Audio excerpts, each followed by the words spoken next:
And hello, everyone. Today, I thought that we could talk about the difference between developing a video game for work for hire versus developing a video game for your own IP. So, your own game, your own production, no net, no safety net. And this is because we recently showed Prison Tycoon under new management, which is the game that we've been working on. The developer team has been working on for over a year on it, and we are very proud and we're very happy that it is finally going to see the light eventually soon, joining um, Steam Early Access, which I believe is the best way to do it when it comes a game of this size, magnitude, impact, and yeah, and width, because I love the concept of early access, um, as a runway for a game to get to the perfect point where the audience players um, will be able to impact, hopefully, the development of the game. And I say hopefully because um, at the end of the day, it depends on on the users, on the players, on the people giving the feedback and being vocal about it, being voicing their wants and needs when it comes to what are they enjoying, what are you enjoying when you play Prison Tycoon under new management. What would you change, what would you like to see more of or less of. And I think that early access is a great runway to do that, to have that space for the developer to show the game to the audience and receive feedback from the audience, from you, right? Um, and and this so Miguel was twitching yesterday about it. He was finally showing the gameplay, how it really feels, how one can experience the game. Yesterday was the first time ever, and it went pretty well. There were a lot of requests and a lot of interest, and that is very nice, especially after investing so much time. And video games is an industry, but it's also art, so it's an artistic industry. So there's a lot of a piece of your soul that goes into creating a video game and putting it out there. So it is always um, there's always that experience of like a stage fright when the moment before releasing, the moment before showing, it's always, especially the first time, it's always frightening. and and as you might know, it is a game that it's being developed for Ziggurat Interactive, and we are very happy.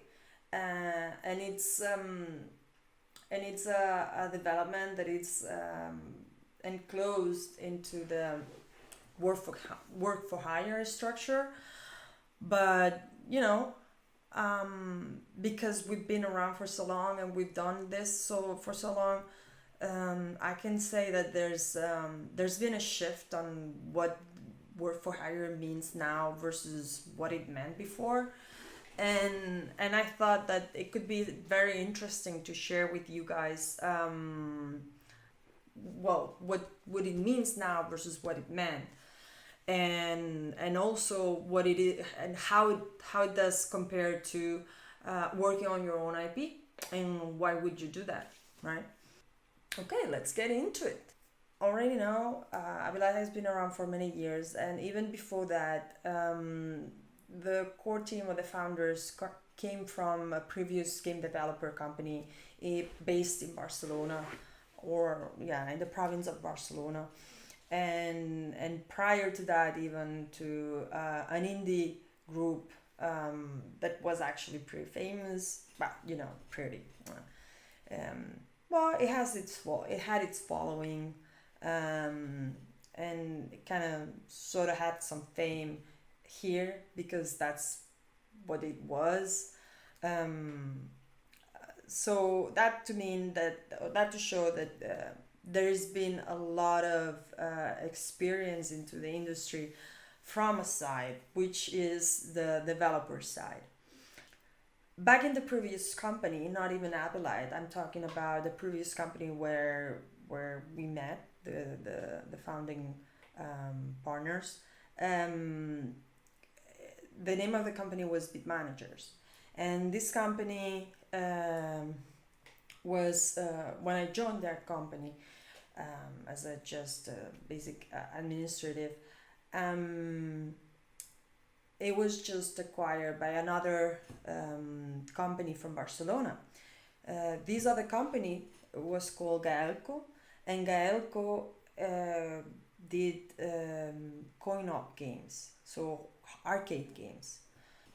Today we're not going to be talking about how they did what they did. Maybe one day we'll invite someone from that time and ask them how did they do what they did, because it's not a small feat, because they had to design everything when they did the arcades. They had to design the plaques, the heart, the chips, the machines, everything, and the video games. So it was those arcade machines were very crafty, and the video game was just a part of it, not the whole. Anyway, Bid Manager was recently acquired by this other Barcelona company. And this company acquired Bid Managers because they wanted to get a foot into the console market, because they were on an arcade, and Bid Manager was already working on the console market. They were very strong on producing video games for the Game Boy and the whole family of Game Boy. They did Game Boy, Game Boy Color, Game Boy Advance, everything Game Boy. And there were lots, and when I say lots of video games produced under that era, it is a lot. And some pretty famous, like Turok and Tintin. Well, the French are gonna kill me, but we say Tintin. The French, I think they say Tonton or something like that. Asterix and Obelix. I don't know, Spiro. There were a lot of stuff done. So, and everything was done on Bid Manager. Everything was done as work for hire. And the companies were very well. The main company that hired Bid Manager was Infogrames by the time I joined, but they also work with Acclaim, with Sun, well, I guess. Let me think. Acclaim, Infogrames. Oh, I'm forgetting a bunch, but basically, right? And everything was done under the model of work for hire. And work for hire was that the publisher, which were Acclaim, Infogrames, and whoever else, would want a game produced for a specific console. In this case, most of the projects that Bid Managers did successfully were for the Nintendo console, Game Boy, but we also did NES and other hardwares. Actually, Bid Manager was developing a game for PlayStation 1. Here I'm a bit fuzzy regarding the PlayStation 1, because I'm not sure if Bid Manager already had going the PlayStation 1 game, or they started it because they were acquired by Gaelco, and Gaelco actually wanted to get the foot into the PlayStation 1 market, not necessarily the Game Boy market. And even though Bid Manager was really strong on Game Boy, Gaelco didn't see it as interesting. So when they actually sold back the company to the founders of Bit Managers maybe a couple of years actually, because I lived through that. Um, they actually sold the Game Boy area, the Game Boy part of the company, and they kept the PlayStation part of the company. So not the best business deal that I've ever seen.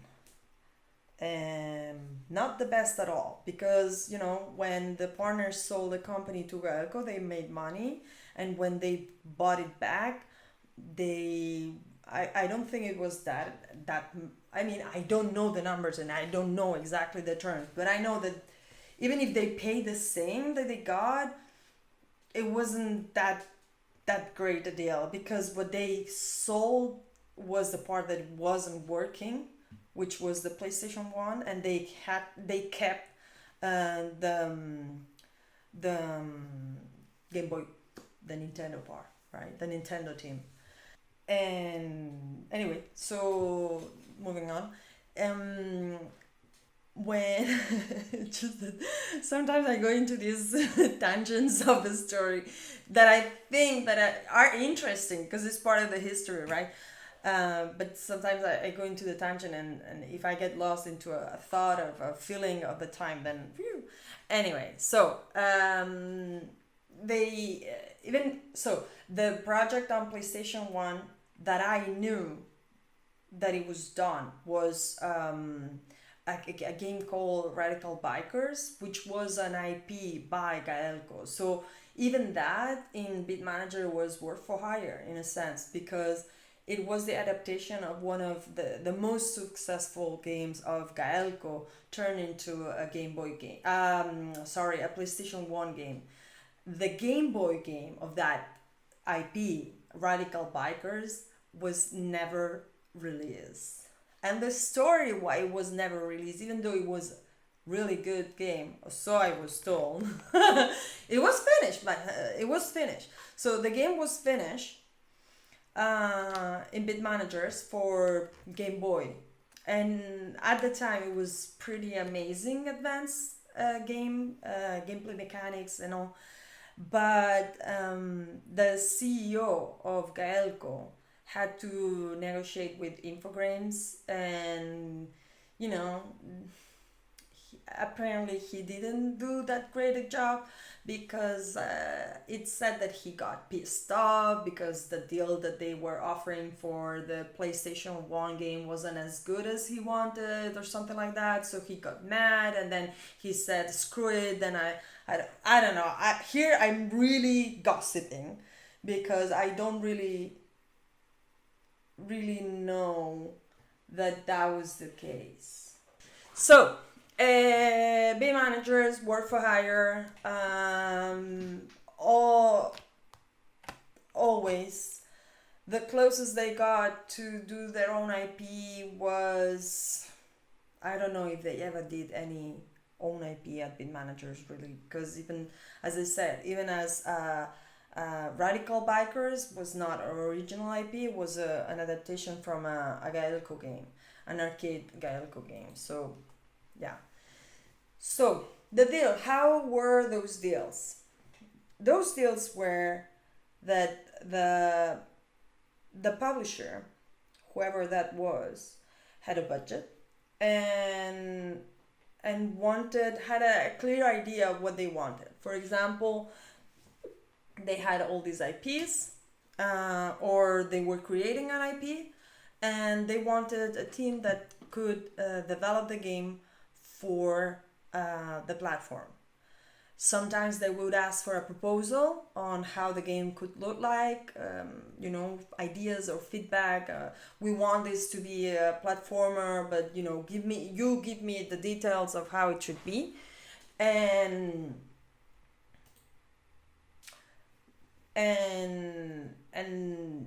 bid managers would give a budget, and it was agreed, and pretty much that's all I know, really. I cannot go into a lot of details of how it was dealt or managed because I was not involved. And I know that there were on those deals. I know that there were royalties. Oh shit!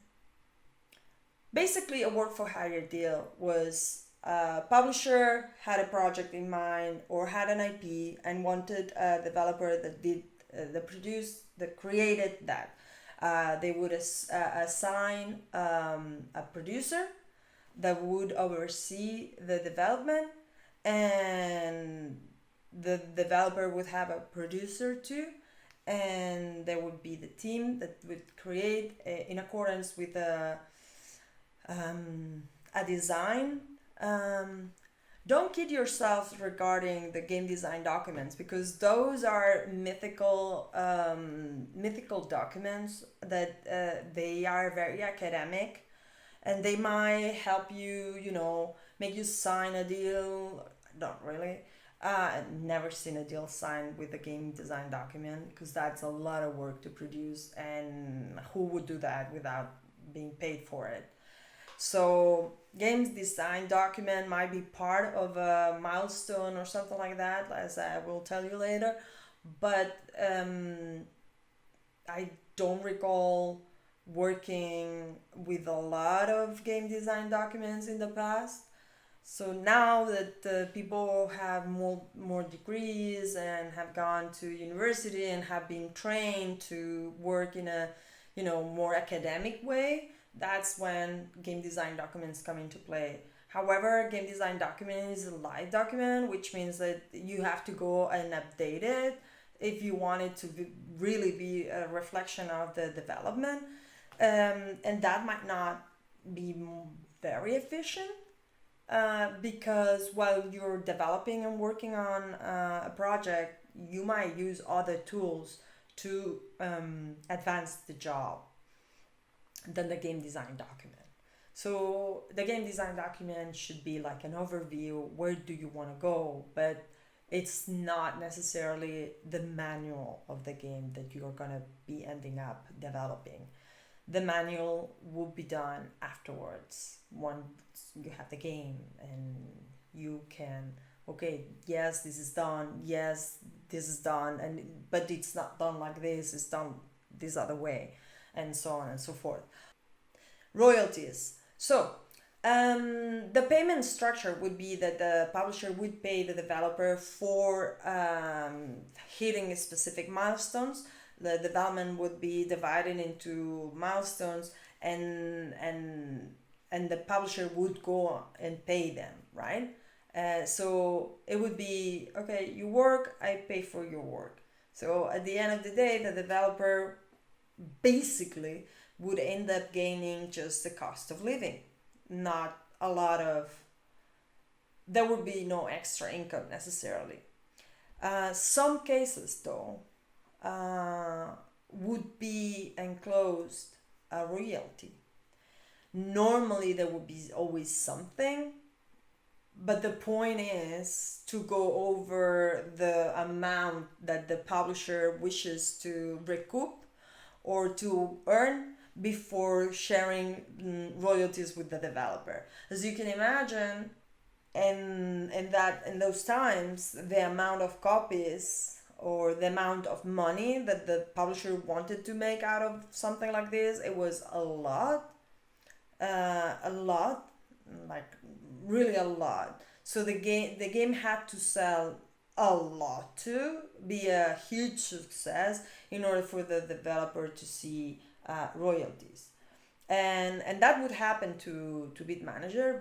Bid managers would earn money through royalties, and yeah, it was a nice extra income that came through development, right? So it was always considered part of how video games work, right? And how working on the video games would work.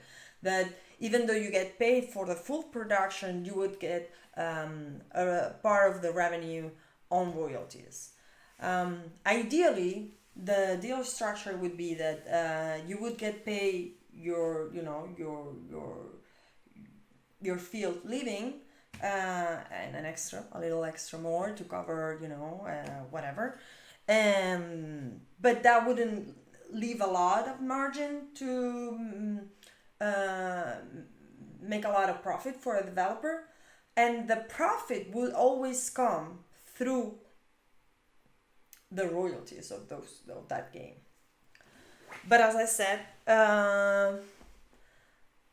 I think that there was a lot of disbalance, and a lot of it had to be a really, really great success.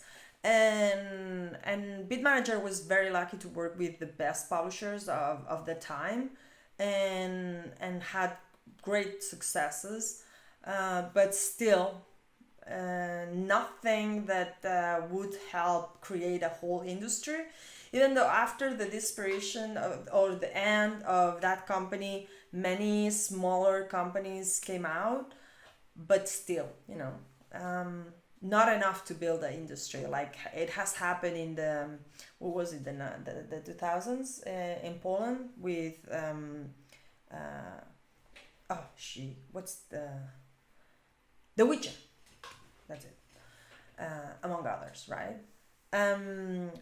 Nothing like that happened to Bit Managers. And,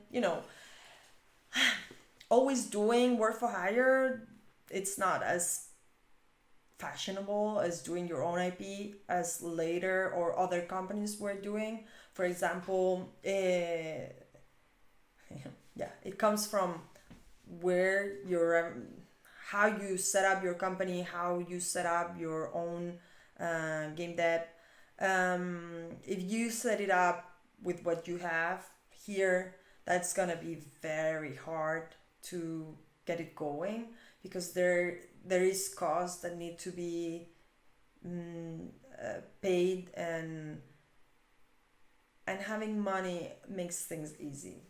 And there were other companies in Madrid that would have that they would have that starting point, that investment, and they would create their own IP. There weren't that many. I can only think of one right now, but there were. Right now, when I think of the differences between work for hire now and work for hire then, the clearest image, the thing that jumps faster and more strongly to mind is that even when you're doing work for hire now, you as a developer, you get asked more. You are requested more for your creative and your and what how to say it, but what you can bring to the table, your creativity. So it's like, okay, I'm the publisher and I'm gonna pay, right? And that's my role. I'm gonna pay, I'm gonna take care of business, I'm gonna sell. But you as a developer, you're the one that has to be the creative one. You're the artist. I'm the business and you're the artist. So you as an artist, what are you going to do with either with this IP or with this idea that I want you to develop, right? I can imagine that there's still publishers that look for developers to develop their ideas, but normally the deals that I see more is existing IPs that they want a new take on them, right? And that's exactly what we're doing with Prison Tycoon, right? Prison Tycoon was an early 2000s IP that got several installments and it was forgotten. However, there was a very important following of the IP, even though whoever created it and published it didn't take care of the IP. There was a fan base. There was a group of people that liked the IP somehow, right? And that's what Ziggurat had. They had the IP and asked us, what would you do with it, right? And versus what could have happened in the past is, listen, I have this IP and I want you to do A, B, and Z. And I know exactly what I'm gonna do with it, and I just want someone that will execute my will, or my vision, or whatever, right? And I find that evolution very interesting because it makes a lot of sense, but it wasn't so. I gotta say that I like it. Um, I like the new approach. Even I mean we're working with Ziggurat, but we can see it in other big players. We see it on, for example, Nintendo, where we see how ouch, how their obscure old IPs get revamped or get developed by other people. No, I cannot say that it's under a work for hire deal because being Nintendo, whatever you do with the Nintendo logo on it, and any IP of Nintendo will have that logo on it. Will sell whatever Nintendo wants, right? Or from the outside, that's the impression. So taking that into account, I can imagine a lot of developers being motivated enough to even foot the bill of the production in those cases, right? When it's like sure money at the end of it, sure money, because it's gonna be a Nintendo game, and we will be working on one of our childhood IPs, or something like that, because that's what Nintendo does. Nintendo knows their strengths, and their strengths is that they've been there always, so they are already working with people that grew up with their games, and that they are making decisions. We are making decisions, right? We grew up with Nintendo games, and we are the ones making decisions. They don't have to talk to parents of consumer of their games. They are talking directly with fans, or childhood fans of their games. Anyway, this is the deal structure. They might, I don't know how they do it, but we see that Nintendo is not the only one developing games with Nintendo brands, right? We saw it with Pokemon Go. We saw it with King Kong. Da, da, da. I'm really bad with names, by the way. If you haven't noticed or realized, that's a great moment to do it and realize it. I'm really bad with names. So,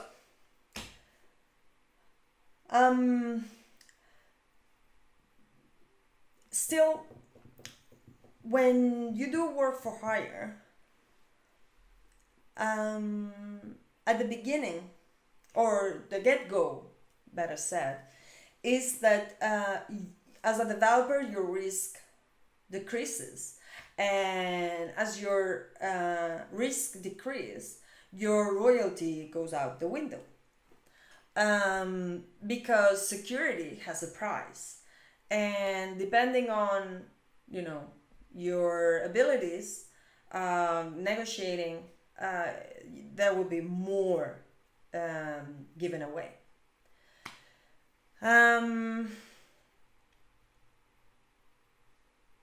But that's it. That's what happens. That happens in any economic situation where the higher risk products, services, investments, those are the ones that have the biggest possibility to produce a great return, versus those investments that are super sure but their margin is like super small, right? In video games, that would be it. In theory, work for hire would be super secure, because you're not assuming the risk of development. It's the publisher or production company, the one that is assuming the risk. And here's the kicker: this is not really true. It is only a perception. Why? Because with being paid, there's a lot of strings that come attached, and you're not going to be able to be free to make your own decisions, to cut here or to do here or to do that. And by the way, I'm not talking about our structural relationship with Persigurat. I mean, I'm talking about this because we're doing Prison Tycoon under new management, but I'm not explaining the terms or the relationship with between Abylight and Ziggurat. I'm explaining it as a general concept, what it is to do work for hire versus what it is to do your own IP, and what the different scenarios are in the business. I'm not talking about the personal or professional relationship between Abylight and Ziggurat. I'm just using it as an idea. Okay, I can talk about this because it has changed a lot of stuff over the years, and it's the model that many developers found themselves now on, and I thought that it could be interesting to talk about it. Work for hire gives you the impression, but then there's a lot of risk. The developer loses part of its freedom as well as part of the royalties, and not only the freedom, but also there is no real guarantee that the publisher is gonna be first able or second willing to do all payments, right? Normally there's a schedule of milestones, then there should be in a contract, there should be explained what to expect on each milestone, how to pass them, how to correct them in case of error or mistake or issue. But guarantee on stone, there's nothing in this life that is written in stone except wood. But that's the risk that actually the developer might go into, right? You go into the relationship, one having to trust the other that they will deliver what it's promised to be delivered, and the other has to pay for it, right? Normally also the schedule for payments, it's like, for me, when reviewing contracts, not only for Abylight, for from Hede Consult, the when I work as a lawyer, right? When I review these kind of contracts, this is something that because of my background as developers and how sensitive this is for a developer that actually is doing work for hire, for the security that it gives, receiving payments. This schedule is something that I really take a lot of care and a lot of attention, and also how it is designed and how is it structured.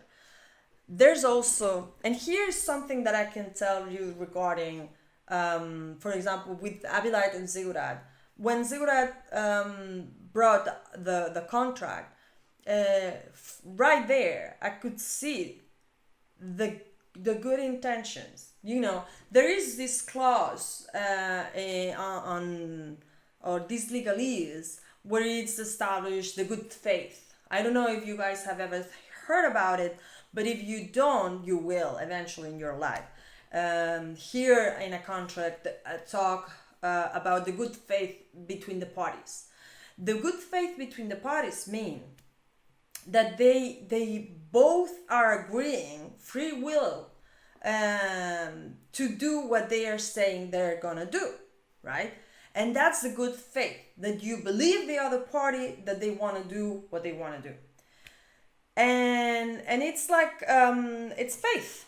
You have to believe it. You cannot see it when you're at the beginning, right? I'm obviously talking about a relationship that it's just started. If you're doing your third, fourth, fifth work for hire contract with the same company, obviously you already know all the issues that company might have, and how it works and everything. I'm talking about here the beginning, when you just started to work with a new client or a new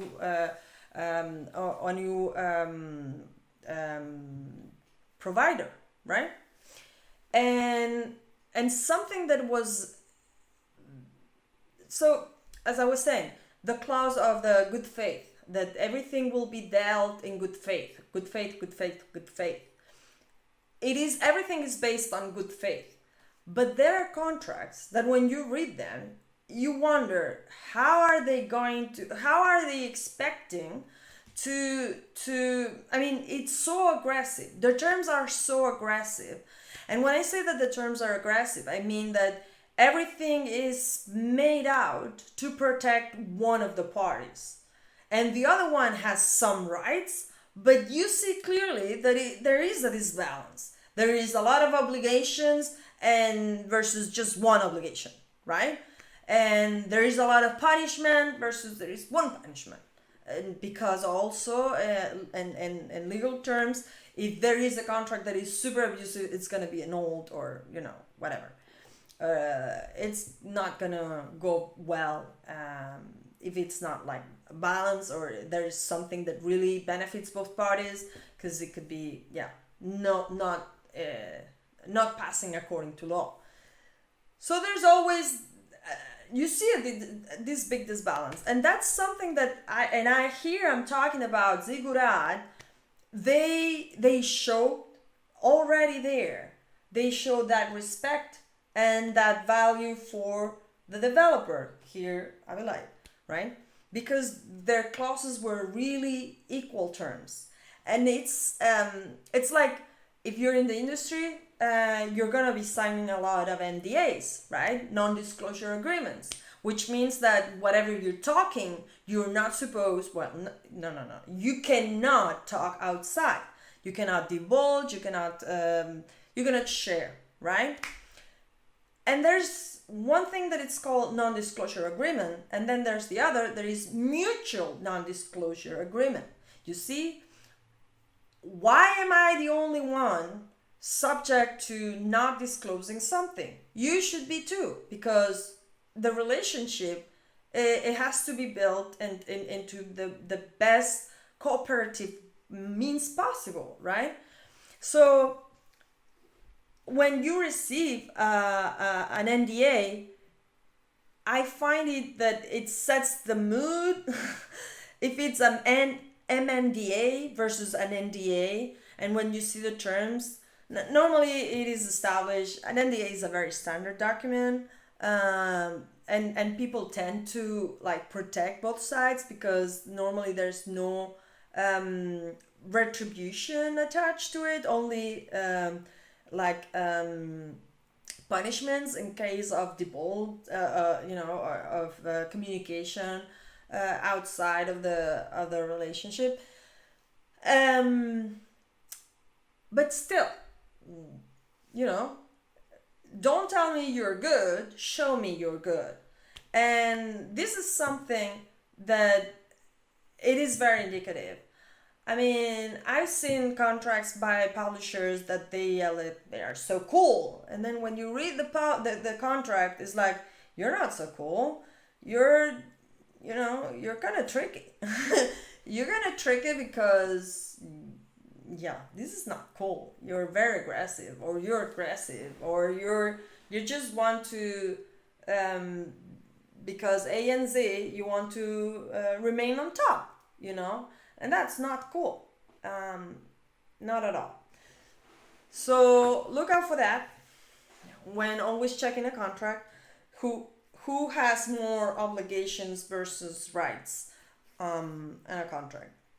And so the work for hire feeling of risk. Of course, who pays is the one that is perceived to be assuming the bigger risk. Of course, the developer also is assuming a risk, especially when situations that can go wrong. It's when the publisher or whoever request a project, engage you, and they back down. There are several reasons for terminating a contract. But at the end of the day, if one of the parties wants to back out, it's gonna be more or less expensive, but it's gonna be finished, right? It's gonna be the termination is gonna happen. You cannot. I don't think that you can really force anybody to stay in a relationship that they don't want to be. Of course, you can force someone to fulfill a contract. I'm not talking about that. I'm not saying that. What I'm saying is, for me, it is all relationships. You just when you meet someone, you go into a new relationship. But normally people don't set up front their expectations regarding the other person, right? In business, you do. Because you try to avoid issues or problems that will leave you broken or hanging or bankrupt. I don't know, whatever, right? And in business, when you start working with someone, or when you want to start working with someone, you put your contract, which is basically the terms of that relationship. And being in a relationship, it has to be beneficial for both parties. I'm not super idealistic. I'm just saying that it's better if it's in those terms.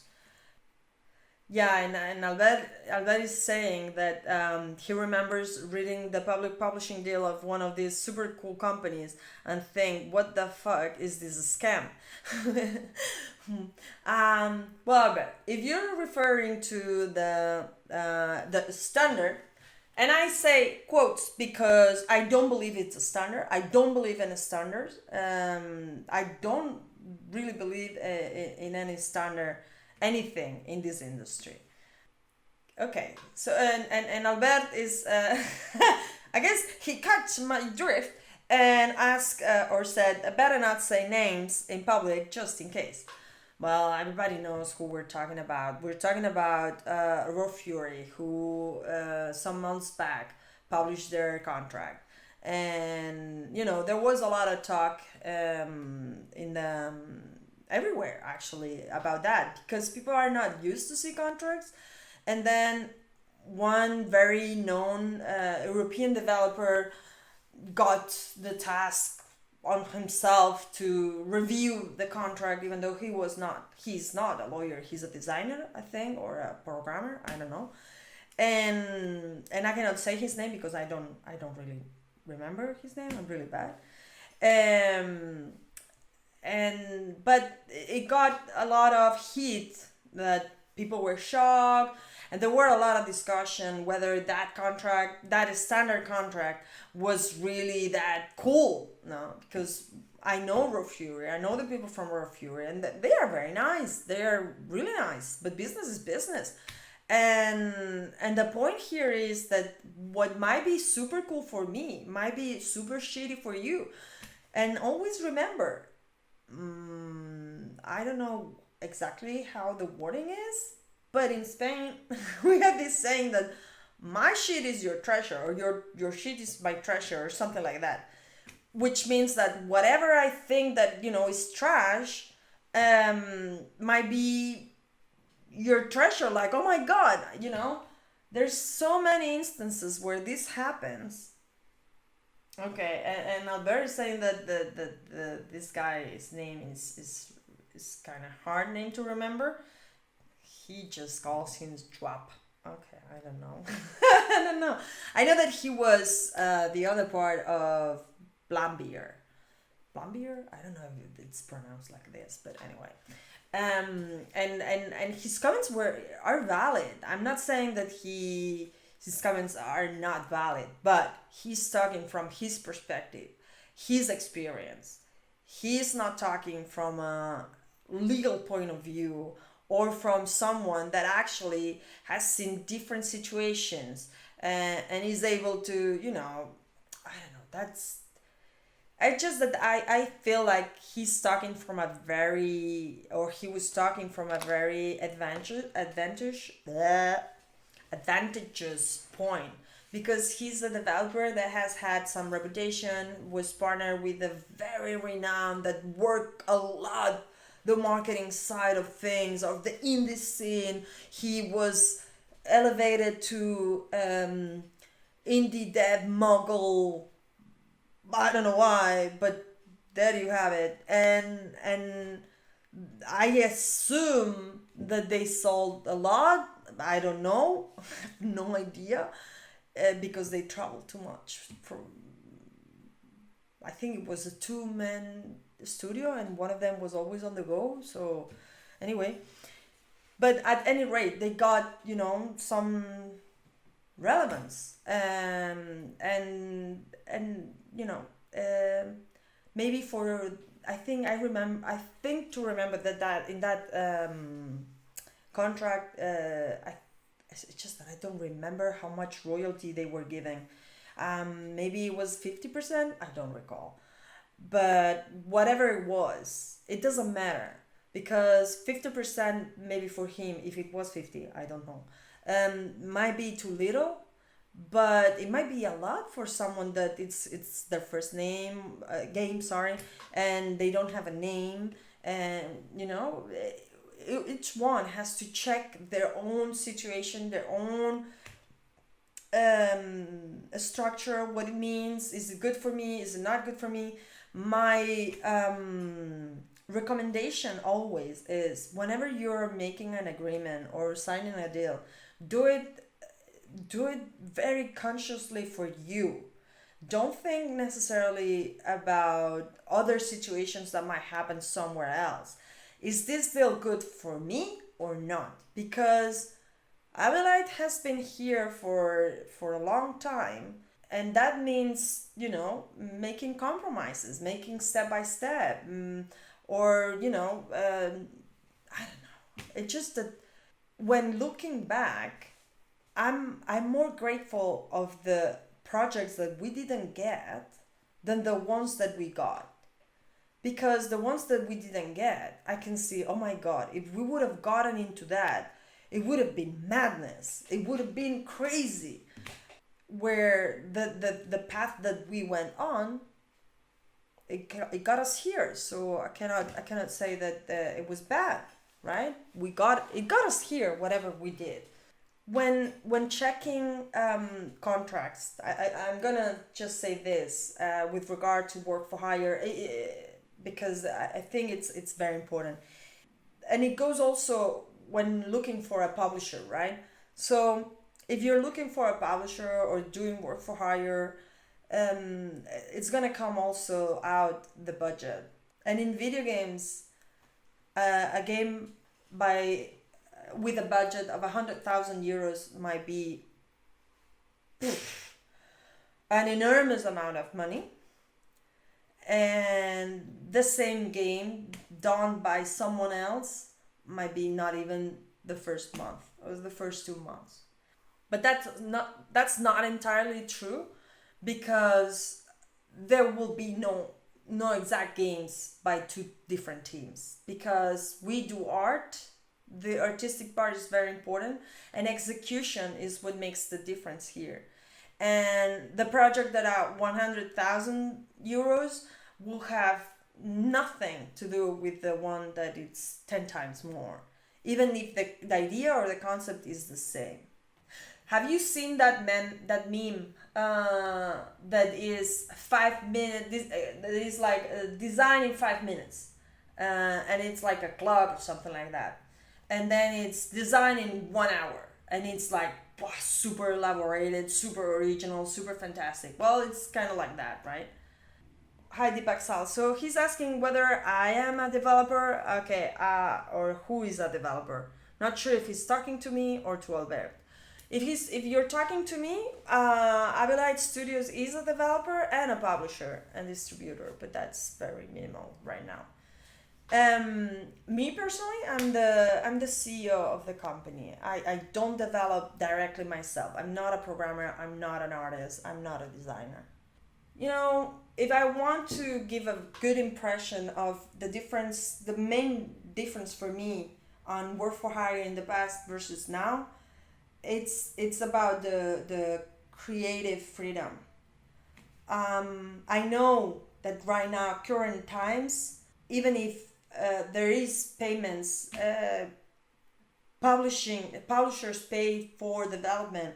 They do it based on the creativity, and it's the creativity. The creativity is the big difference. Because maybe in the past, of course, the developer had to have creativity, but it was more designed on the publisher itself or the production company, where today, or these current times, the publishers are looking for that special something that the developer is bringing to the table. Not only the ability to produce, but the ability to produce creatively. I guess at the end of the day, the publisher wants to have a product that's going to stand out. It's going to make their life easy in terms of sales. Because when you go to the store, as we all know, there is so much noise. There's so much noise everywhere. Especially if you work digitally or relate to other people digitally, if you use social networks, if you connect your console to the internet, which all of them are. It is so loud.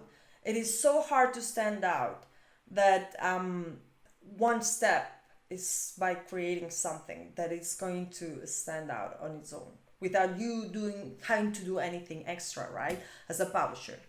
So Deepak is saying that he's sorry to interrupt, but I'm assuming it's a he. I think I'm creative and I can create a concept for a game, but I really suck at programming. Well, I don't program and I don't design and I don't do anything, and still I'm doing video games. So, it's not saying that anyone can do it, but if you think that you can and if it's a passion of yours, you definitely might find someone that can complement you. Not everybody knows how to do everything. So, and actually, it is funny because I see a lot of parallels these days between creating your own IP and looking for funding to working for hire.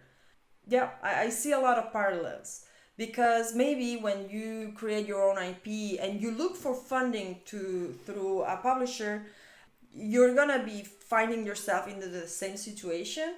The big difference here is going to be the royalties. And I know it's a big difference, but also the budgets tend to be different. It's not the same a work for hire budget than it is your own IP.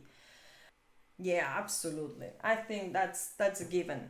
When you create your own IP, you have all the say into how it is, what you're gonna do, da da da da da.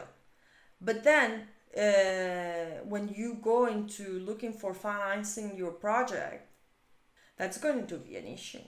Because if you're looking for financing, the publisher is gonna have to say. It's gonna put milestones. They're gonna because still publishing is a business. It's not charity, and it's not a way of financing hobbies, right? They are looking for content, and they want it when they decide with you that you're going to deliver, and eventually you will have to, right? And agreeing with the publisher to release your own IP will have some attachment. Will have some strings, that's for sure.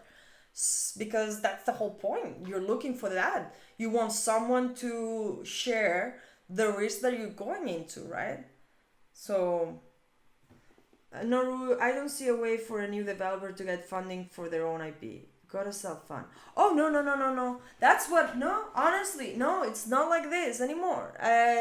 Listen, there was a time, maybe maybe more already, maybe 6 years ago, that I honest to God, it felt like there was no more money for development but the developers itself. The publishers were doing no investment, no money for that, for development. And right now, a lot of publishers invest. A lot of publishers. I think that what is happening in the industry is that it is one of the few industries that hasn't been affected by the pandemic, and that has produced a lot of funds into publishers, either because they got funding or they just earned the money and they want to reinvest, as one would do if you're the publisher.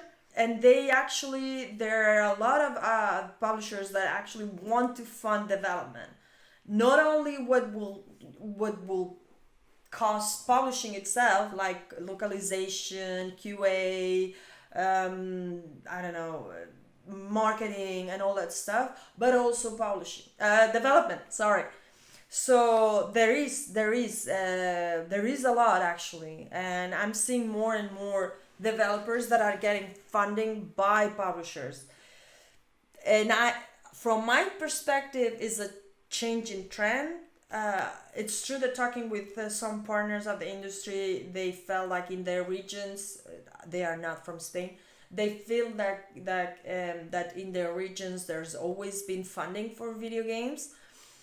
I don't feel that it has always been that case for Spain. We've bootstrapped a lot. A lot of developers that I know have bootstrap, and Abylight is, yeah, pretty big on bootstrapping.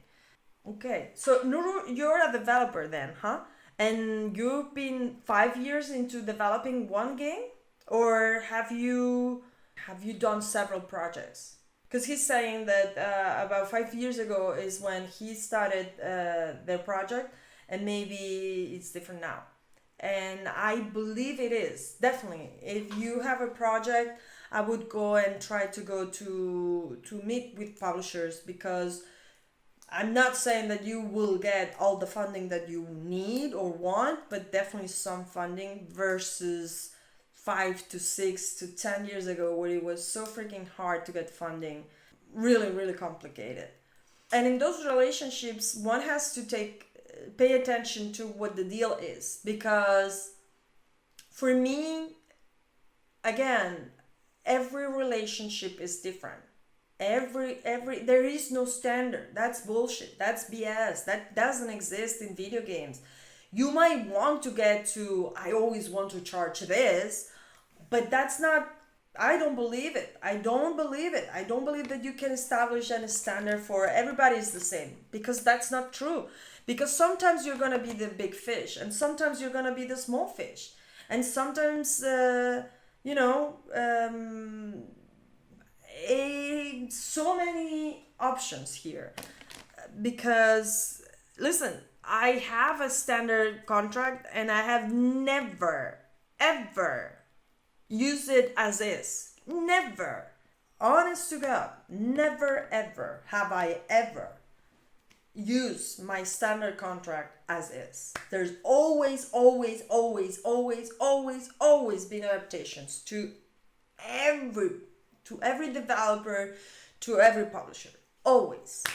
So forget about the standards. There is no standard. It has to make sense for you. So we're finding that I started saying I'm going to talk about work for hire in the past, work for hire now. The big difference for me is the creativity. Now it is more requested from the developer. The developer is the one that has to come with the ideas and flesh out that video game for the publisher, where before it might be the publisher that has already the concept and just wanted to find a developer that could execute their vision better, right? And Nuru is saying, yep, we run a small Kickstarter and got some funding from that, but we just self-funded after that. Yeah, well, that happens. We got enough to finish development, but nothing for marketing or localization. Oh, that sucks. You're gonna have to find a publisher. That's for sure. I think so. Because you need it. You need to sell. You you need to sell your game. I mean, it's great that you finished your game. That's awesome. I don't know if you already published it, and I don't know in how many platforms, but you definitely need to get a publisher or someone that's gonna invest into the publishing because you need to sell your game. Okay, work for hire in the past, now, and now. We also have creating our own IP or working on our own IP. And then we have teams like Nuru. This is so common. This is so common. I don't know where you're from, Nuru. Can you tell me where you're from? Because that would be very helpful. Ah, from the USA. Okay, there you have a lot more.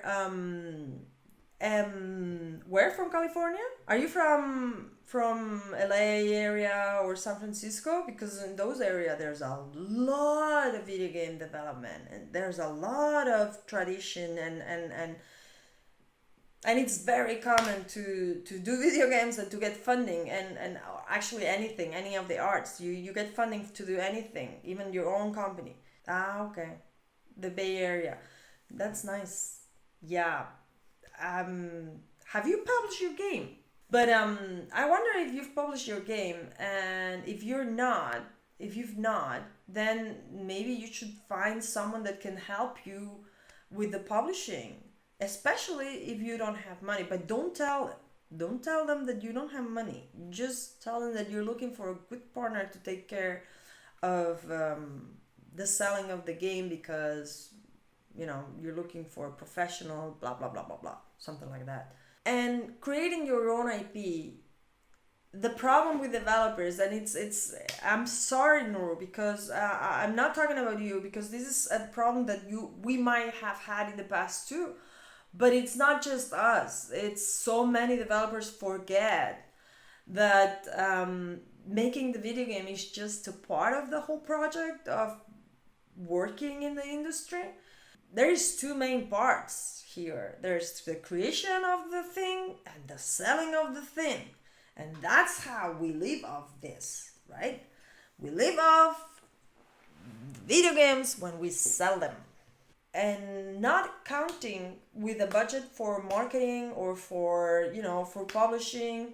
If you want to publish yourself, that is crazy, because it's impossible. It's not gonna work. You're never gonna make. Listen, it's better to have 10% of 100 than 100% of 0. It's that simple. And when you're working on your own IP, okay, I went straight to the issue because Nuru told me this, and it just. But actually, you get more freedom. You can decide. I can talk about the issues. There's more issues. When you work alone, you tend to go over schedule so easily.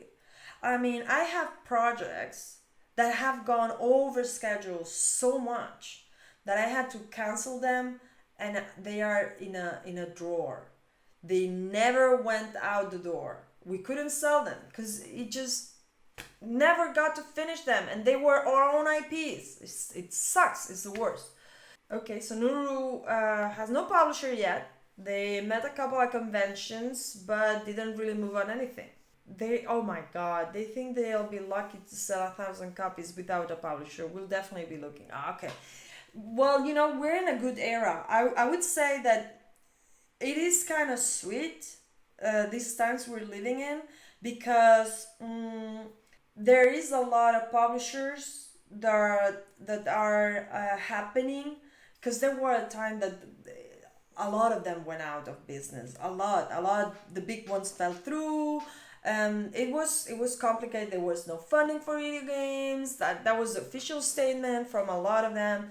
So, but right now there is a lot of there is quite several publishers out there that are doing a pretty decent job, and you have to know what you're worth and negotiate with them. Not trying. First off, make sure that you know what their marketing plan and budget is going to be, even if they don't spend money on marketing, at least know what they are doing for the current games that they have, learn how they're gonna be, what is their plan, what are they gonna do to sell your game, you know. And once you know that also, because there are, like us, we at Abylight, we do a lot of guerrilla. That means a lot of man work, but very thought through. Not necessarily, hey, we're gonna spend $1 million into a billboard in the middle of Los Angeles, right? Yeah, I'm recapping. When you have your own IP, if you don't have budget yourself for the publishing side, and remember that I also already said in other streams that publishing requires a special talent, not talent really, but it's another thing. One thing is to create, another thing is to sell. Maybe it's a talent, but it definitely it's a different profession. So there are developers that are amazing at selling themselves and their projects. There are not some that are not. When you're working on your own IP, you're gonna have the full risk of the production if you're funding yourself. But there are indie developers out there that they don't fund the project themselves and still it's their own IP, or they say it is, right? Here you have to, as a developer, you have to show your creativity, your ability, your craftsmanship. And if you run out of money, like Nuru with their project, then you will have to go and either find a partner. You can find several partners that can help you with the selling of your game. You could find a marketing partner that it's only gonna do marketing, not publishing. So you still will have to go and deal with every platform and do all the technical publishing, the localization, the management, everything that it goes into publishing a game, right? But they will do the marketing. At least you will have that, and well, probably not. They will charge you less than a publisher. Of course, they do less, but maybe that's enough for you because maybe you have kids for, you know, the different platforms, and you can manage. You are not pressed, and you can manage and you can deal, and that's what you want to do. Or you can go and look for a publisher that will give you a full package of services, right? And here is where you will have to look for someone that is like you. The same way that when you look for a partner, life partner, or a business partner, you take into account their values, what do they like, what do they don't like, how they are not, what have they done, what do they want to do. The same thing goes into any relationship, people. Same goes for a publisher developer relationship. And it is important to check that, to check background, to check intentions, strategy, will, vision, and to align oneself.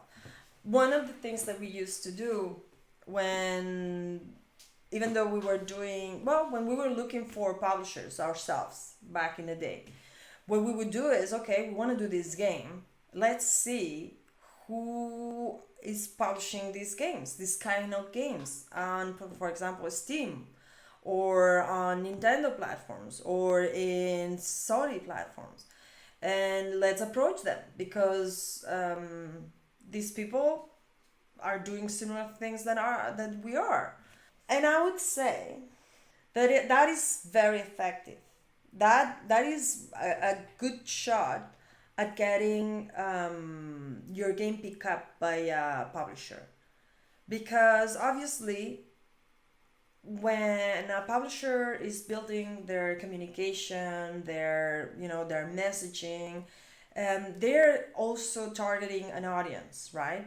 And there's an audience that the publisher is used to talk to. if the products that they publish shares a commonality, either a genre, a topic, an art style. I don't know. There are so many different factors by which a publisher might be specialized on. We're getting to that point, people. We're getting to the point that not only developers are specialized on certain things, but also publishers. Um, they build this communication. They have this audience.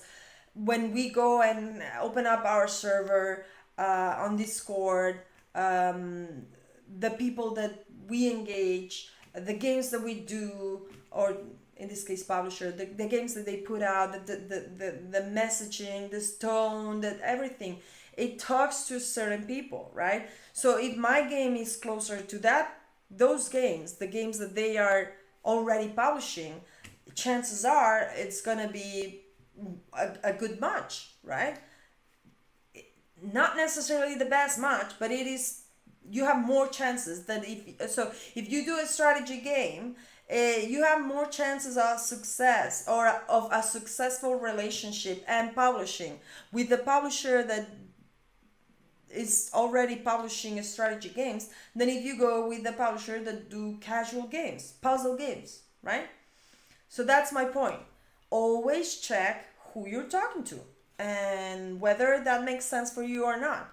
I know that we receive many, you know, I don't know how to call it, proposals, suggestions, presentations of games to be checked, to be maybe published, and a lot, especially considering how many we sign, which is last year we only signed one, and this year we'll see what happens. It's looking up, but who knows? We're very strict, very picky, and it's because we get very involved, very committed, and yeah, it's maybe we'll be able to publish more games eventually, but right now we're taking it very slow. Anyway, you know, what you get when you develop your own IP is that you're building something for you. Even if you sign the crappiest publishing deal, well, I said this and I just imagine what the crappiest would be. And the crappiest publishing deal that you could sign is where you relinquish your rights to your own IP. That would be really crappy. I don't know why you would do that. Don't do it. It's not worth it. Try to figure out a way where you can keep your own IP. Or that you don't even have to negotiate that because your own IP is your own IP, and that's it. So if you get into a crappy publishing deal, when that is done, you're done. You're free to do whatever you want with your own IP. And if it's an IP that you know, you like it even after you finish the game and you release it, then kudos. You can continue doing other stuff and you're not, you know, attached to that developer. Oh yeah, so Nuru is saying that there are some scam publisher deals still out there. Well, yeah. I mean, there must be everything under the sun out there. Just be mindful and read contracts or have someone read your contract always. Yeah. But I think that currently that is a good time. It is a good time for development and publishing. I don't know what's gonna happen in a couple years because I'm expecting, you know, I feel like we're here and all curves tend to go down. So yeah, check that out. And guys, it's it's closing time. Just that it's it's closing time. Thank you very much for being here and for listening to me. And you know, you can follow and ask questions and comments. And as always, see you on socials and bye.